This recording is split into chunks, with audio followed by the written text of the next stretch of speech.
कथा केली, काल डोंगरावर गेलो जातेगावचा अभिषेक करून आलो. जर तुम्ही एकदा जरी जातेगावच्या डोंगरावर जाल, त्याचं प्रवचन बाजूला भरपूर ऐकतात तुम्ही, पण बाबाजी ऐका खरं.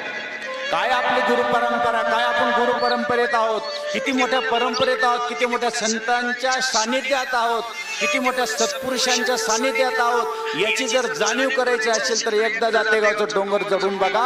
कसे दगड नेले असतील, कसे बाबाजींनी त्या ठिकाणी काम केलं असेल, कशा टाक्या खाल्ल्या असतील. आज जर अनुभव घ्यायचा असेल तर एकदा डोंगरावर चढून बघा. ज्याला छोटीशी पिशवीवर येत नव्हते तिथं नंदी जाऊन वरती बसून दिलेलं आहे बाबाजींनी. जर डोळ्याचे पार न फिटून जात, काय मोठं कार्य आहे.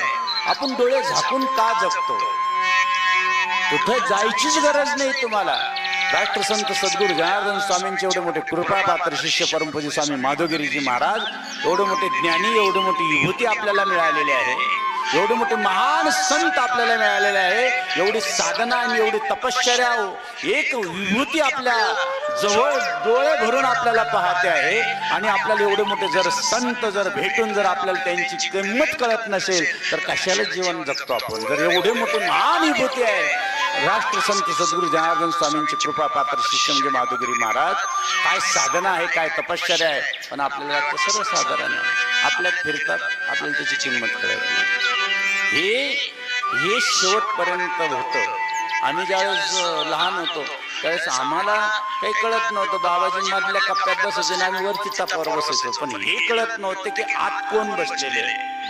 आत फक्त बाहेरचं पाहायची लक्ष होतं, पण आपल्या आत कोण आहे, गाडीच्या आत कोण आहे, जोपर्यंत आत डोकता येत नाही तोपर्यंत आपल्याला खरं अंतकरण समजत नाही. आत डोकायचा प्रयत्न करा.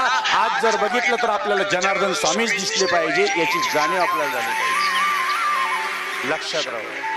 म्हणून तळमळीने आम्ही प्रत्येक गावात जातो. शिवमहापुराण कथा जवळजवळ 20-25-30 हजार लोक राहतात, ऐकतात. पण त्या ठिकाणी आम्ही प्रथम सांगत असू तर बाबाजी सांगतो. शिवमहापुराण कथेचं निमित्त आहे. किती तपस्या